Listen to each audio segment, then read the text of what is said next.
Welcome to Casual Friday. So I started a new project this week.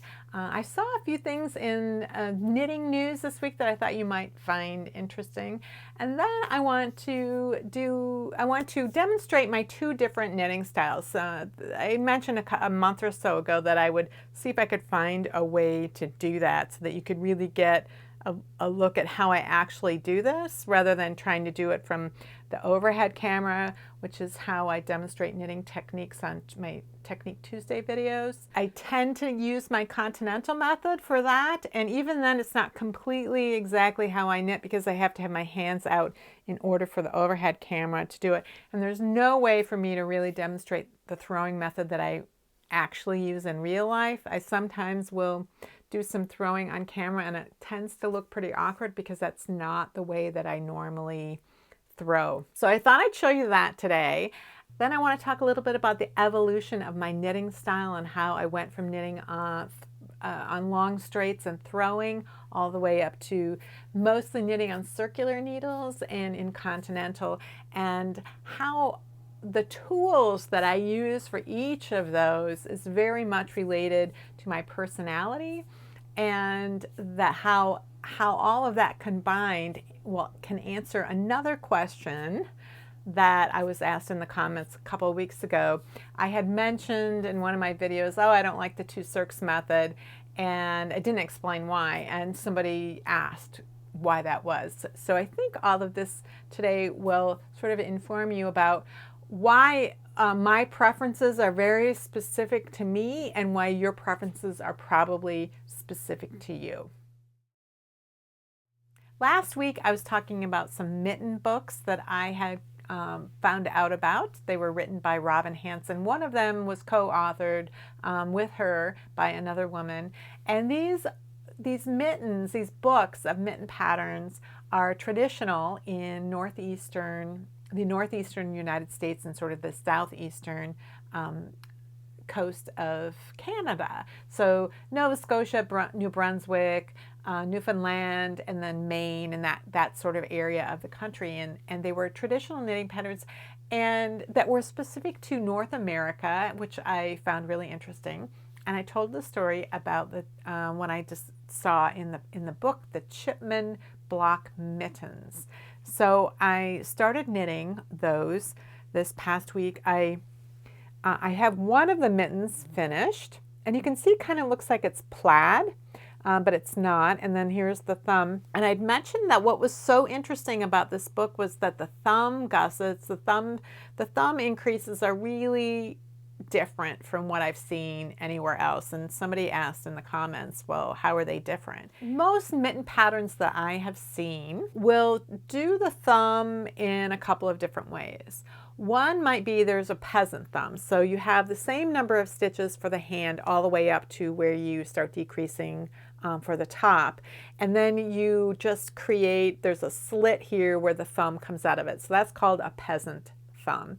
And so a lot of stranded colorwork designs will incorporate that kind of thumb because you can maintain the stitch pattern all the way around, and then you can even maintain it on the thumb if you'd like. So you have the peasant thumb, and then there's this sort of triangular gusset situation that's very common in mittens, where you start out, you just have these paired increases going up of the thumb. So as your hand is getting wider, the mitten is getting wider with these paired increases. And then all of those stitches that you've increased are put on waste yarn, and then you resume knitting in the round. And so for this situation, the thumb often either is knit plain if it's a textured pattern, or might have a different pattern for the thumb if you're using stranded color work. There's a variety of things that can be done because it's tricky to maintain that a stitch pattern over something that's changing in size and also maintain it in relation to the rest of the thumb. Now there are other sorts of variations or hybrids of those two thumb styles, but those are probably the most common thumb styles. What the mittens in Robin Hanson's books do is a little different. They tend to do a number of increases at one time, and then they'll do So maybe 6 increases all at once, and then they'll have you knit straight for a while, and then they'll do another 6 increases all at once.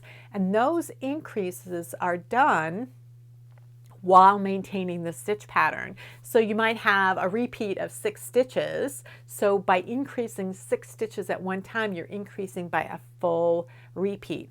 And I sort of understood intellectually how that would work, but I couldn't visualize. And I talked about this last week about sometimes you just can't visualize something you haven't seen before. And I'd never seen these kinds of thumbs before. So I really had to just do it. That's the kind of thumb that this mitten has. It's, I might need to do a close-up overhead. So there are two, the stitch pattern here is an 8 row repeat. So you do 2 rows of what it's called salt and pepper, where you're alternating a light and a dark. And then on the second round, whatever was dark, you knit light, and whatever was light, you knit dark. And then you have 2 rows of 3 light, 3 dark, 3 light, 3 dark, and then you do salt and pepper again, and then you have 2 more rows of 3 light, 3 dark, which are the light ones are above the dark ones, and the dark ones are above the light ones. The increases for this thumb are done in the salt and pepper. So, and you are doing them while you're maintaining the pattern. And again, I could understand intellectually what they're talking about, but I couldn't really visualize how that worked. But it works really well. The other thing about this that I was concerned about when I was knitting it, and I was knitting magic loops, the beginning of the round and the end of the round were on 2 separate needles, and so it's and I was knitting this inside out so that I wouldn't sort of cut the corners when I was switching from one needle to the other. If you work your stranded color work that's on small circumferences, if you work it inside out, then if you end one needle a couple of stitches short of the end and you don't work that color until a few stitches into the next needle, then that color can wrap around the outside edge of the needle, and you don't get floats that are too short at those corners. So because I was knitting like this, knitting the back of the hand and the front of the hand separately, I couldn't really see that transition from end of round to beginning of the round, but I knew that there would be a jog. And I was showing it at Knitting Group the other day, and I was trying to show it, and I thought, boy, this particular stitch pattern is really hard to see that jog just because of the stitch pattern. If you know what you're looking for, you can see it, but it's really hard. So in some respects, this mitten was really easy to knit. In other respects, because I didn't really know where I was going, I had to just sort of trust the pattern and kind of figure things out. There really weren't the instructions for knitting the decreases at the top weren't super explicit about exactly where to do it and how to do it. And so I had to just, try some things and see if that was going to work. And it worked okay on this mitten, but now that I see how it all worked out, I'm like, okay, now I know how we would do it differently on the second one. I don't actually know if it's going to work better on the second one, but I'm going to try it. We'll see which one I like. I'll have the second mitten done by next week. So this is really the only thing I've knit this week. I'm working on an article that's due soon, and I was writing a pattern up. So a lot of what I've been doing has been computer work and not so much actual knitting in the hands work. There were 2 stories that showed up in my social media feed this week that I found really interesting. One of them is knitting related and the other is more just textile related, but I thought they were both really interesting. So the first one was, I think the article was called something like The Fashion Police. And what it is, it's a woman who dealt a lot with vintage clothing, and she got to be really expert on vintage clothing. And the police were asking her to help them with dead bodies that they didn't, know who the person was, and they wanted her to help them figure out, based on the clothing, kind of date what time period this person would have died. And one of the things that she commented about was that how undergarments can really be helpful for dating when a particular person likely died. So I thought that was pretty interesting. I'll leave a link down below. And then the next thing that I saw, I think it's a woman who's a physicist. She learned to knit as a child and really liked it. And then as she worked on her PhD, she realized that knitting had a lot of applications in areas of science that people hadn't really thought about before. And in particular, how elastic any given knit stitch, like knit purl combination, or certain sorts of how knit stitches interact with each other, they have different amounts of elasticity. And if you can use that knowledge, you can use these computer models to figure out how to use materials that could be knitted together to repair things like ligaments or tendons or something like that.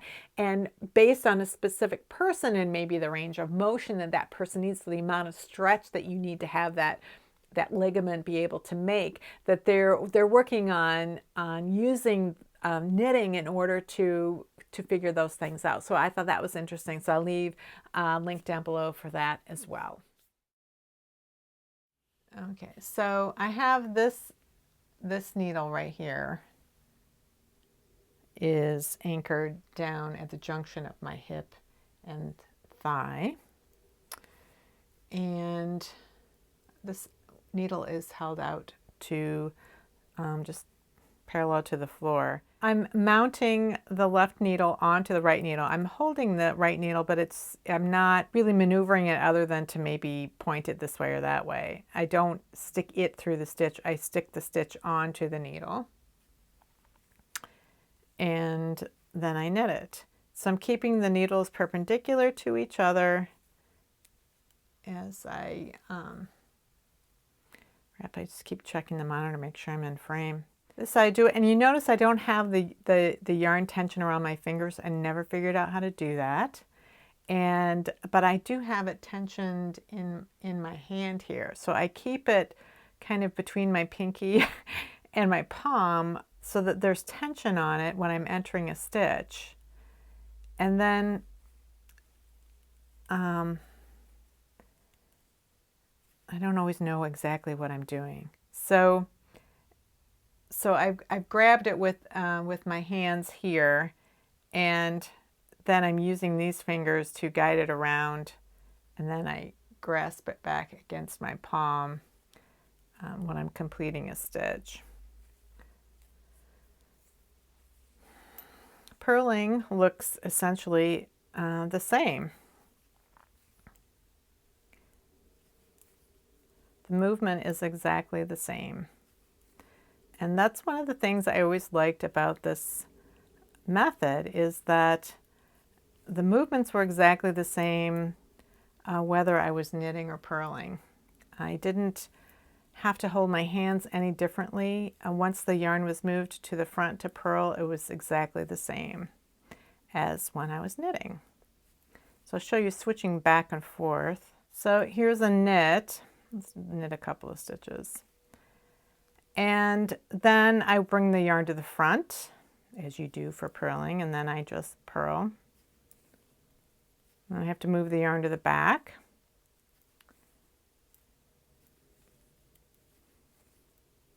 To the front.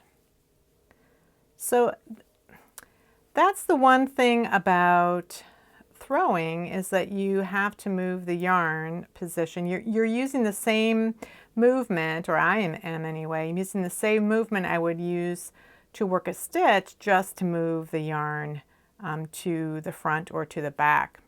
So I never liked knit one, purl one ribbing, and I never liked seed stitch. So because there was so much moving back and forth.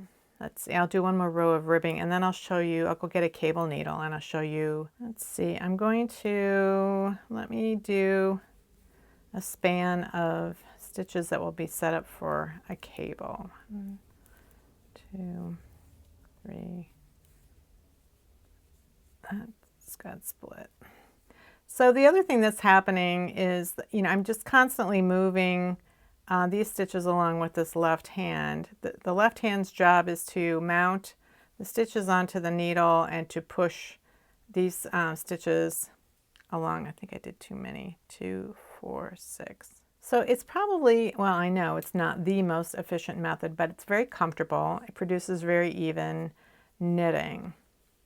So let me work a couple more rows in this established pattern, and then I will do the cable.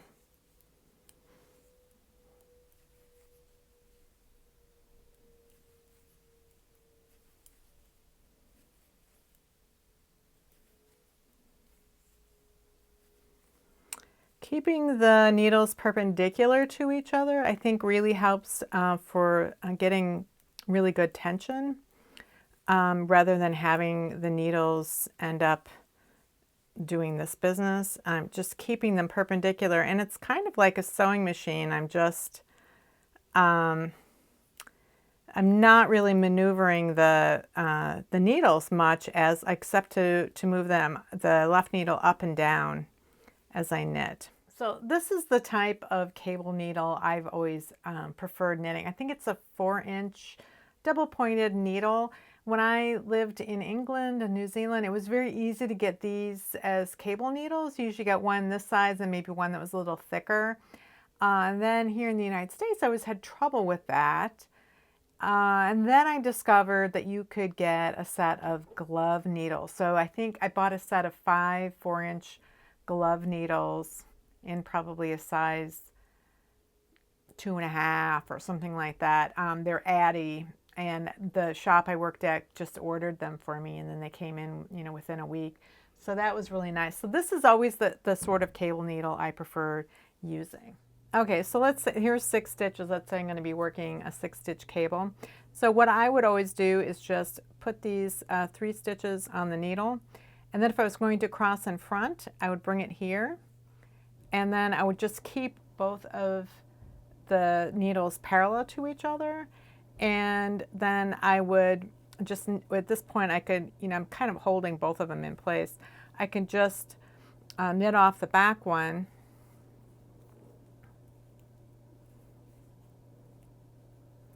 and then I knit off the front one. Oops, I dropped a stitch. I haven't done this in a while.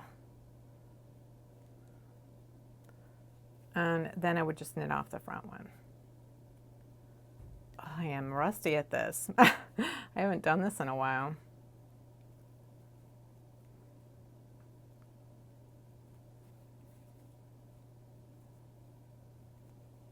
So that's how I would do a cable, and then this would go right back in my mouth. Since I switched to Continental, my Continental knitting is a little bit looser overall. It didn't used to be, but over the years it's relaxed a little bit.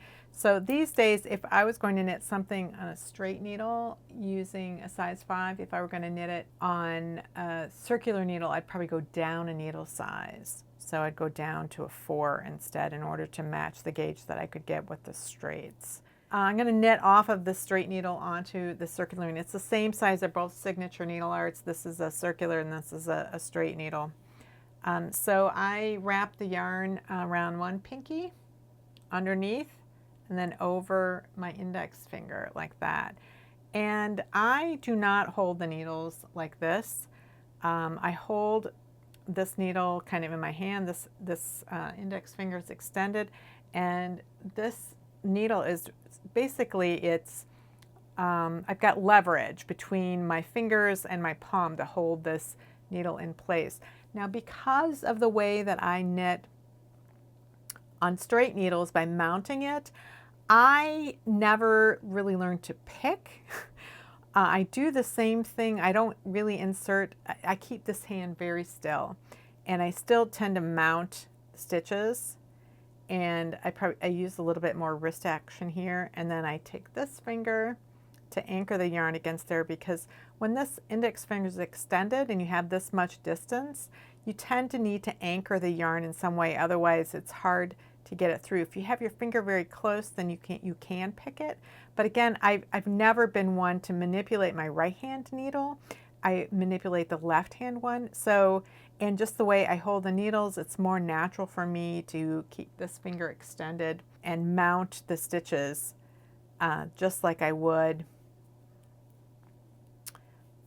So I'm inserting down just like I would if I was using only straight needles and anchoring. I do a little bit of wrist movement to get it caught on there, and then I'm pulling it straight down. Again, I don't tend to do a lot of this kind of maneuvering, sometimes with decreases, but not so much. So now I'm about to switch to purling.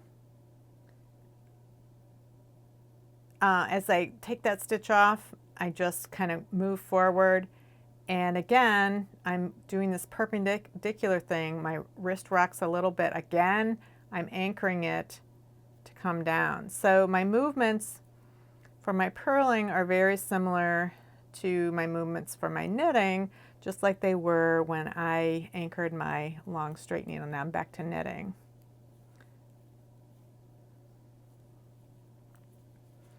I'll get rid of this and pick up the other end.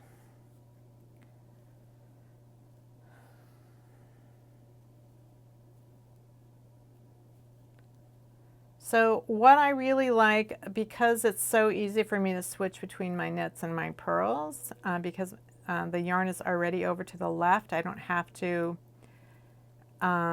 bring it forward to the tip and then around the end of the right hand needle tip. It's just always a position to the left of the right hand needle. This is what caused me to completely change over to Continental knitting once I figured this wait. So let me switch back and forth. Okay, so purl, purl, knit. Oops, didn't get it. Knit, knit, purl, purl, knit, knit, purl, knit, purl, knit, purl. So this is what made me, that's what won me over, was how quick it was. I lost no time switching the yarn position in order to switch between knits and purls. But it did make working cable crossings a little more difficult, because I had the yarn in the left needle, or in the left hand, and I had the cable needle in the left hand. So I switched to, I don't even know what I'm doing, I'm just doing purls, I guess, here.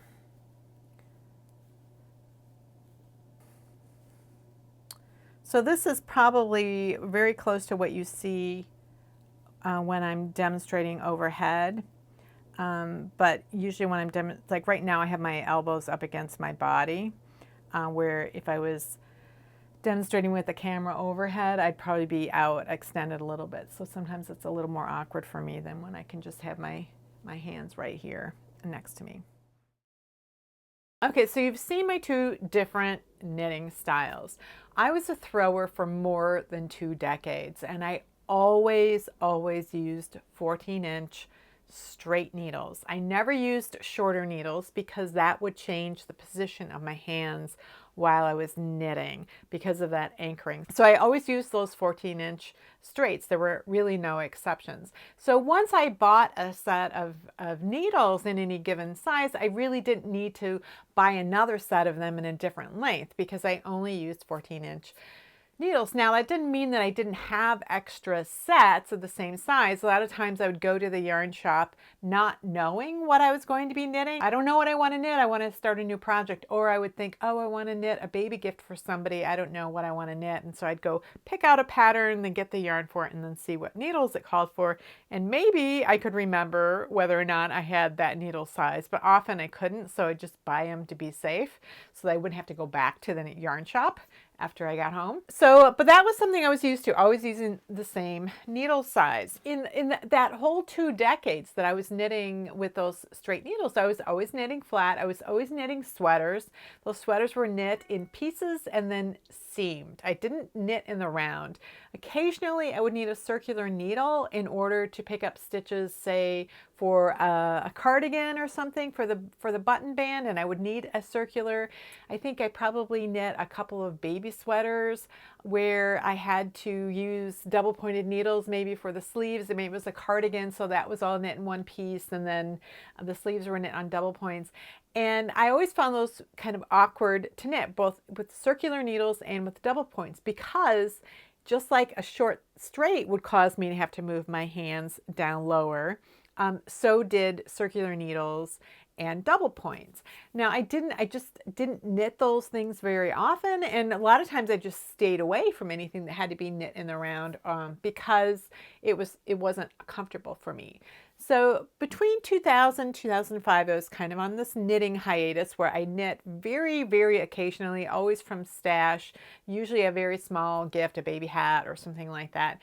But when I came back to knitting in 2005, my whole knitting world changed. First of all, I wasn't knitting in isolation anymore. I found other knitters online in knitting forums, in email groups.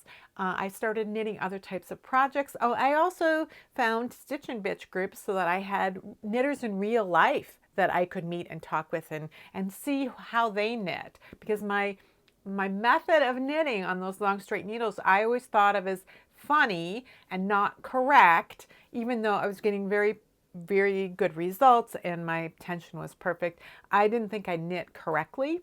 And so it was interesting to me to see how many different ways knitters knit. I never saw two knitters who knit exactly the same way.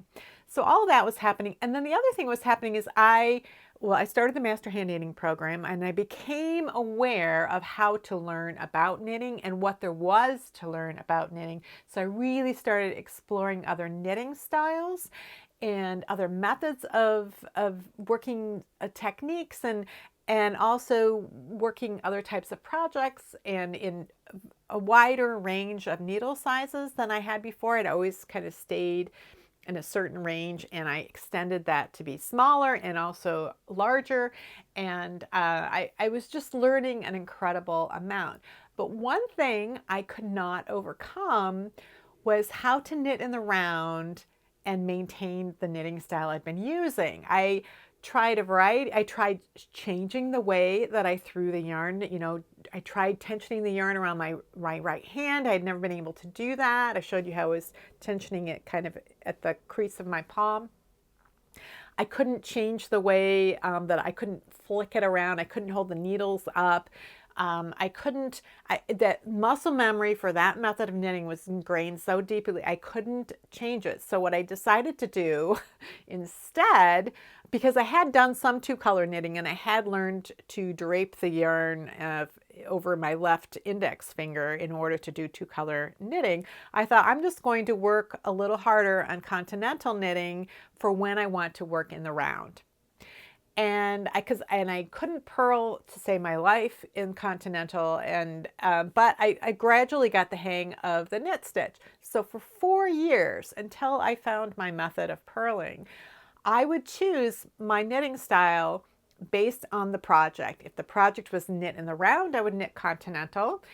If there were purling sections that I had to do, then I would just suck it up and hold it down close to my lap and purl by throwing, but because I just couldn't get the hang of purling. So that was when I discovered Norwegian purling, so I used that for a while.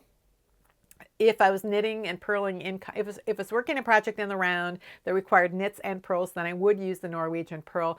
But if I was going to be knitting flat, I would use my long straight needles and I would throw, because it was just the most comfortable way, especially for purling. If I had to do complete rows of purling, I would much prefer to throw. Then eventually I found that method of purling, and that's when everything switched for me, and that's when I really shifted to almost completely working in continental. One of the problems I had when I started knitting things in the round, aside from my knitting style, was the tools, because I really didn't have many circular needles, and I was discovering that every time I wanted to knit a project in the round, I was having to buy a new circular needle, and it was driving me crazy, because often I would have the right tip size. I would have, say, a size 8 or a size 7, but I wouldn't have the right cable length. Or I'd have a needle that was the right cable length, but it was one size off in the tip size. And it was really frustrating me for a couple of reasons. One was I had established from early on in my knitting that I really liked slick metal needles. So when I'd go to a yarn shop, they typically had two types of circular needles. They would have a bamboo needle, and they would have Addy turbos. And at that time, the only kind of Addy circular needles there were turbos. And they had short, blunt tips, which I hate. The cables were nice and the metal was great, but the tips I just really, really hated, and they were relatively expensive compared to the straight needles I had been using for years and years. So that frustrated me, and I knew other knitters in person. I would go to a knitting group, and I was complaining one day that every time I am knitting in the round, I have to buy another needle. And someone said, oh, well, why don't you just get a set of interchangeable needles? And I thought, oh, I think I have a set of interchangeable needles, which I bought when I was a newer knitter the first couple of years, and I saw this interchangeable set of needles. It was before I had any experience with circulars, and I thought, what a great idea. I'll never have to buy needles again. And these were not like the interchangeables that we have today. These were plastic tips, which again I hated.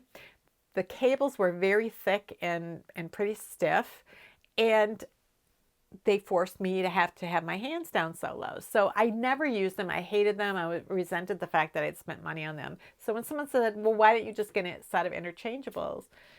I thought, oh, oh yeah, I didn't like those. And they said, no, but they have these Knit Picks had just come out with their nickel-plated interchangeables. You could just buy tips individually if you wanted to, a set of tips and a set of cables, and they were inexpensive. So I tried out a set of those, and the cables were nice. They were similar to the Addy cables. They weren't exactly like them, but they were similar, and I liked them. So I thought, okay, I'm going to buy a whole set of these. That way I don't have to buy any more circular needles. So the first project that I wanted to knit after I bought that set of interchangeables was a hat that called for a 16-inch circular. Now, the only thing I disliked more than having to keep buying circular needles was having to buy a 16-inch circular needle, because 16-inch circular needles have a 4-inch tip, not a 5-inch tip. And because of the way I hold my needles, I need a 5-inch tip. They're just not comfortable because of the way I anchor or lever the needle between my palm and my fingers. I need that full length, otherwise it hits me in the palm here. That's why I hate 9-inch circular needles as well. And I don't like the flexi flips either, because they just aren't long enough for me. A lot of people love them. They just don't work for my knitting style. So I was faced with this 16-inch circular after I'd bought all this whole set of interchangeables. And again, at knitting group, someone said, well, why don't you just use magic loop? And I didn't know what that was. So I went home and I looked that up, and I thought, oh, this is great. I can use this. I don't have to buy 16-inch circular needles anymore. And by that time, I was into knitting socks, and I had purchased a bunch of sets of double pointed needles all in the same size, because one problem I have with double points is finding a complete set. Like I use them as tools and they get separated from the set, but I had a whole bunch of needles in the same size, and I could find 5 of them anytime I wanted to knit a pair of socks. And so I was fine with that. And then my kids got into middle school and high school, and they were in sports, and I was carting them all over from one place to another. So I was doing a lot of knitting in public.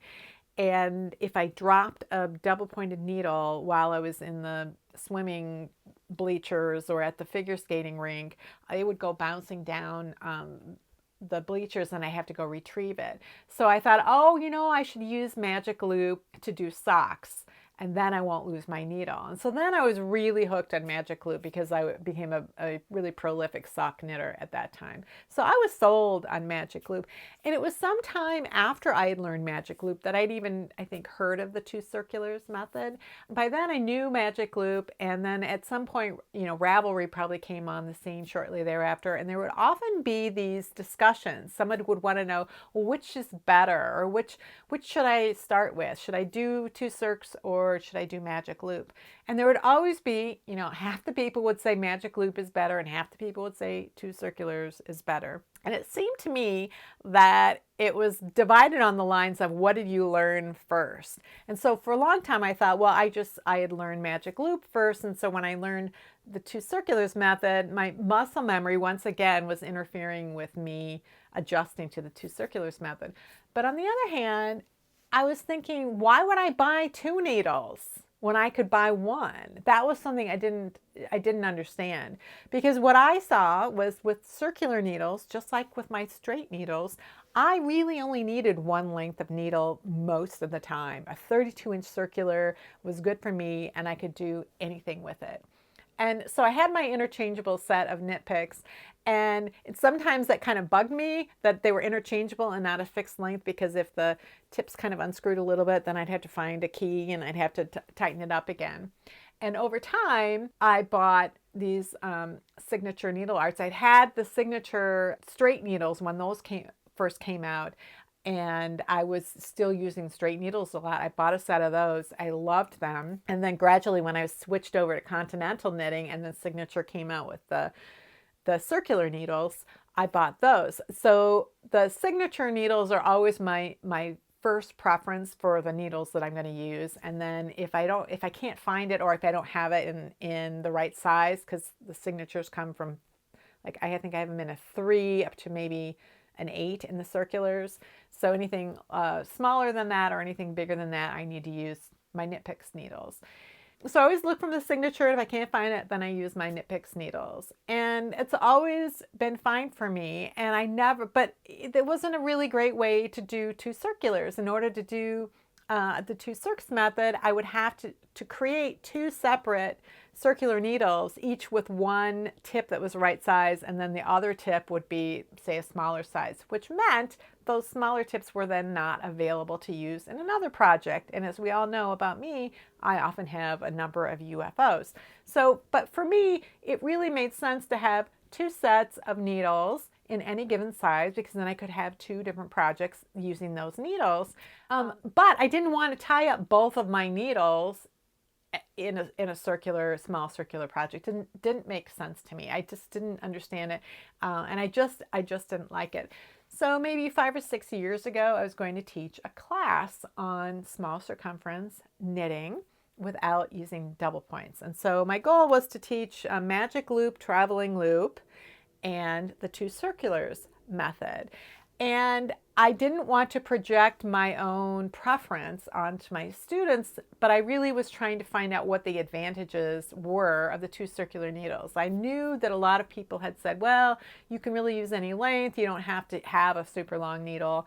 You know, you can use 16-inch needles or 24-inch needles. The cables can be stiff. They don't have to be flexible. So I knew that there were some advantages in that way. But in terms of getting started, like in my head, in order to knit 2 circulars, you'd have to buy 2 circulars, because that's what I would have had to do, because I didn't have a collection of circular needles from years and years and years. I asked on Ravelry, I said, for those of you who use both methods, if you only prefer one, don't tell me about that. But if you use both methods, why would you choose one over the other? Like, what situation would cause you to use one over the other? And I did get some good feedback on that. For magic loop, with the smaller the number of stitches you have, the more beneficial it is to have magic loop, because if you only have a couple of stitches on each needle, it's bad with double points. And with the 2 circulars, you've got no stitches to keep those cables, the tips, separated, and they just dangle down, banging into each other. So that can be really irritating if you only have a couple of stitches on each half of the round. I saw the advantage of magic loop for very small circumferences. And it turns out that the 2 circulars method is really great for very large circumferences. So you could be making an adult sweater in the round. You could put your front of the sweater stitches on one circular needle and your back on the other, and you'd be able to try it on as you're knitting. So that was an advantage if that was something that you were likely to do. But anything in between, it really wasn't an advantage. The advantage was that you could use needles with stiff cables and they could be shorter.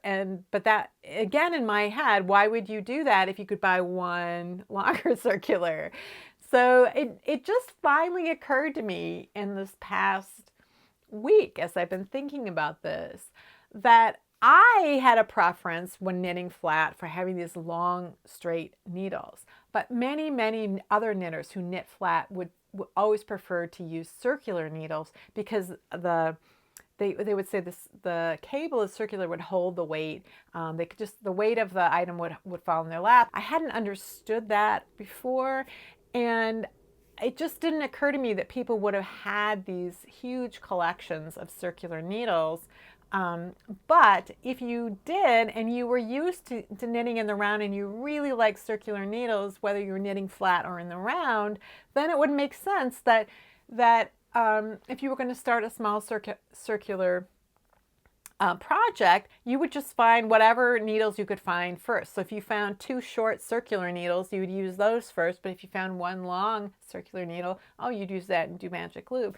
It just didn't understand it when people had said, I just, whichever needles I find first is what I use. And I thought, well, but if you once you found one needle, why would you need to find another one? I wasn't thinking about the fact that they might have been shorter and that they might actually choose to use a 16-inch circular needle when the pattern calls for 16-inch and a 24 when it calls for 24, that they would actually use different size circular needles in different situations, because I didn't do that. Once I figured out, oh, a 32-inch needle is all I needed, I was sold. So I often say that there are always multiple ways of getting to the same endpoint, and it's really worth trying and experimenting with all of the different methods, because you never really know which one is really going to resonate with you, and you don't always know when a technique that you don't like will be useful.